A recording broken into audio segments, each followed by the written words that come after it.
Okay, so may isa pong individual po rito na hinahamon po si Kuya Ed TV. It's a little bit confusing po because sa spelling pa lang I don't know kung si Kuya Ed TV ba ang hinahamon po niya or Kuyang TV. I don't know about this Kuyang na word na yan. Maybe certain individual, maybe certain group, I do not know. And perhaps that I do not care. But aware po ako na there are some certain groups po rito na they already had their personal famous na vlogger. So if ganyan po, you could actually bother na lang yung mga group na yan kaysa i-bother nyo po si Kuya Ed TV at ako po.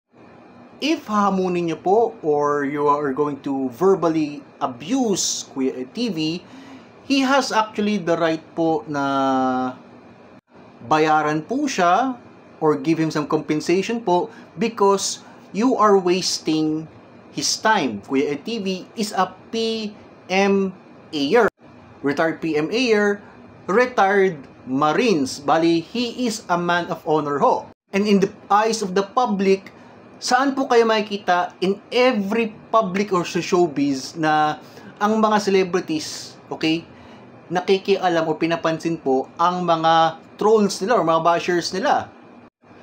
Usually po, if magre-respond po yung katulad nila Tom Cruise, Arnold Schwarzenegger, or si Eminem sa mga bashers nila or mga trolls, usually po, binabayaran po sila. Why?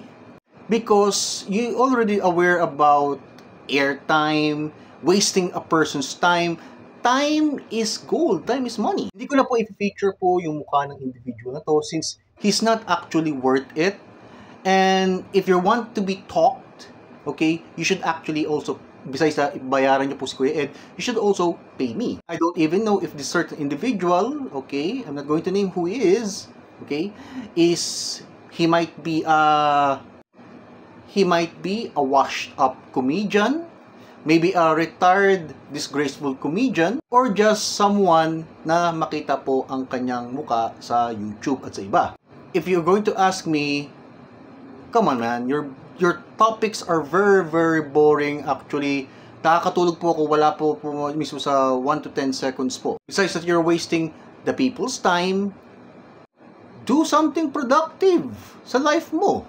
Perhaps one day, if you're productive, then maybe, just maybe, you could actually achieve yung na-achieve po ni Kuya Ed TV. He is actually a man of honor. Boses po siya ng mga Marines at ng mga PMAer at ng mga military po at ng mga taong bayan. Sa mga taong bayan na nanonood po sa amin, sa mga OFW at sa mga Filipino people, maraming salamat po sa pagtangkilik po sa aming programa. Volunteer po yung ginagawa po namin. Wala po kaming pera po na na-receive po rito maski piso ho.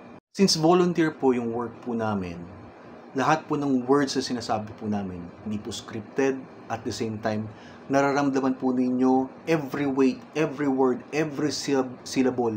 It actually goes po sa heart po ng taong bayan. Sa mga taong bayan po rito na nanonood sa amin, maraming salamat po. Sa mga international community na nanonood po sa amin, maraming salamat po. Sa mga YouTubers po, sa mga vloggers, content creators na nanonood po sa amin, maraming salamat po sa pagsusupport po sa programa namin ni Kuya Ed TV. At maraming salamat po. If you want more po information po, pwede po kayo bumisita po kay Kuya Ed TV po sa kanyang Facebook page at sa YouTube po niya. Supportahan niyo po guys. Again, sa sinasabi rin po ng mga YouTube vloggers po rito, supportahan natin si Kuya Ed TV at supportahan rin po. At saka, syempre, supportan nyo rin po ako, guys. Again, maraming salamat po. Thank you very much. As a BBM troll na to, na hinahamon po si Kuya Ed TV, do something productive in your life. Kung hindi po, bayaran nyo na lang po si Kuya Ed TV. Perhaps one day, you could actually see your face sa YouTube. Kung hindi po, anywhere ho.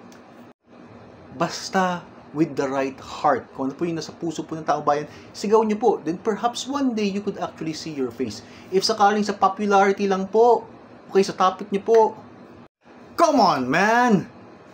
Who in their right mind are going to watch such silly? Who in their right mind are going to watch such silly and boring topic without any substance? There are two types of debate, okay? Debate that makes sense and debate that are entertaining but very, very boring and shallow. If I want to watch a debate, I would actually go to Netflix. Why? It's because it's more entertaining. So unless, of course, if you want to have your debate more spicier, then pay us up. Because again, your topics are very, very boring. I could actually see like 1 to 2 people, mostly that will be your relatives that are watching or something. Not go bother someone else. Maybe there's a certain organization po. They also have their own sikat po na mga content creator.